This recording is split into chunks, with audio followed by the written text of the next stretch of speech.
चमत्कार की कीमत। एक बार एक छोटी सी बच्ची हाथ में मिट्टी का गुल्लक लिए भागती हुई दवाई की दुकान पर गई। वह काफी देर तक वहां पर खड़ी रही, लेकिन दुकानदार का ध्यान उस पर नहीं गया क्योंकि वहां पर काफी भीड़ थी। उसने दुकानदार को कई बार बुलाया, लेकिन दुकानदार का ध्यान उस पर नहीं गया क्योंकि वहां पर भीड़ ज्यादा थी।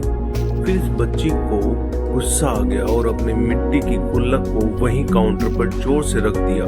इसके बाद दुकानदार और वहां पर खड़े सभी लोग उसे बच्ची की तरफ देखने लगे। दुकानदार ने उसे बच्ची से पूछा कि बेटे आपको क्या चाहिए, तो वह बड़े ही भोलेपन से बोली मुझे एक चमत्कार चाहिए। यह सुनकर दुकानदार को कुछ समझ में नहीं आया और ना ही वहां पर खड़े लोगों को कुछ समझ में आया। सभी उसकी तरफ देखने लगे।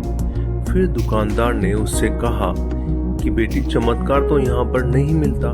तो बच्ची को लगा कि वह उसे झूठ बोल रहा है। उसने कहा कि मेरे गुल्लक में बहुत से पैसे हैं, बताओ आपको कितने पैसे चाहिए, मैं आज यहाँ से चमत्कार लेकर ही जाऊंगी। तभी काउंटर पर खड़े एक आदमी ने उससे पूछा कि बेटी क्यों चाहिए तुम्हें चमत्कार। तब उस बच्ची ने अपनी कहानी सुनाई। अभी कुछ दिन पहले मेरे भाई के सर में बहुत तेज दर्द हुआ। मेरे पापा मम्मी उसको हॉस्पिटल ले गए। उसके बाद कई दिन तक मेरा भाई घर नहीं आया। मैंने बहुत बार अपने पापा से पूछा, लेकिन उन्होंने मुझे कुछ भी नहीं बताया। वो बार बार यही बोलते रहे कि वह कल आ जाएगा, लेकिन वह अभी तक घर नहीं आया। तभी मैंने देखा कि मम्मी रो रही थी और पापा उनसे कह रहे थे कि हमारे बेटे के इलाज और दवाइयों के लिए जितने पैसे चाहिए उतने पैसे मेरे पास नहीं है। अब उसको कोई चमत्कार ही बचा सकता है। तब मुझे लगा कि मेरे पापा के पास अगर पैसे नहीं भी हैं तो क्या हुआ, मेरे पास तो हैं। इसलिए मैंने जितने भी पैसे जोड़ रखे वह सारे पैसे लेकर मैं इस दवाई की दुकान पर आ गई ताकि चमत्कार खरीद सकूं। फिर उस आदमी ने बच्ची से पूछा कि कितने पैसे हैं तुम्हारे पास। यह सुनते ही बच्ची ने गुल्लक उठाई और जमीन पर पटक कर उसे फोड़ दिया और पैसे गिनने लग गई। वहां पर खड़े सभी लोग उसे देख रहे थे। थोड़ी देर बाद उसने सारे पैसे इकट्ठे किए और बोली मेरे पास पूरे 19 रुपए हैं। वो जो आदमी वहां पर खड़ा था वह थोड़ा सा मुस्कुराया और बोला कि अरे तुम्हारे पास तो पूरे पैसे हैं, इतने का ही तो आता है चमत्कार। यह सुनकर वह बच्ची बहुत खुश हो गई और बोली चलो मैं आपको अपने पापा से मिलवाती हूँ।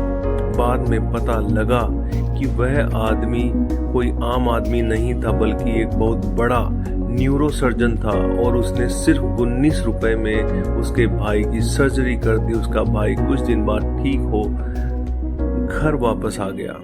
फिर कुछ दिन बाद वह बच्ची, उसका भाई, उसके पापा और मम्मी चारों एक साथ बैठे हुए थे और बात कर रहे थे। तभी उसकी मम्मी ने उसके पापा से पूछा कि अब तो बता दो ये चमत्कार आपने किया कैसे। तब उन्होंने अपनी बेटी की तरफ देखकर कहा चमत्कार मैंने नहीं, इसने किया है। तो यहाँ पर एक बहुत बड़ी सबक है जो हम उस छोटी सी बच्ची से सीख सकते हैं।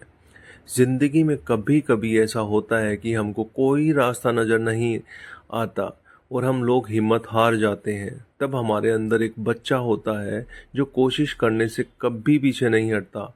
वह हार मानने को तैयार ही नहीं होता है कि क्योंकि उसको ना शब्द समझ नहीं आता। वह बच्चा जिसके लिए कुछ भी नामुमकिन नहीं है कि क्योंकि वह हर हाल में कोशिश करता ही रहता है। तो दोस्तों ये आपको कैसा लगा नीचे कमेंट करके बताएगा। नहीं है तो चैनल को सब्सक्राइब कीजिएगा, शेयर कीजिएगा। धन्यवाद।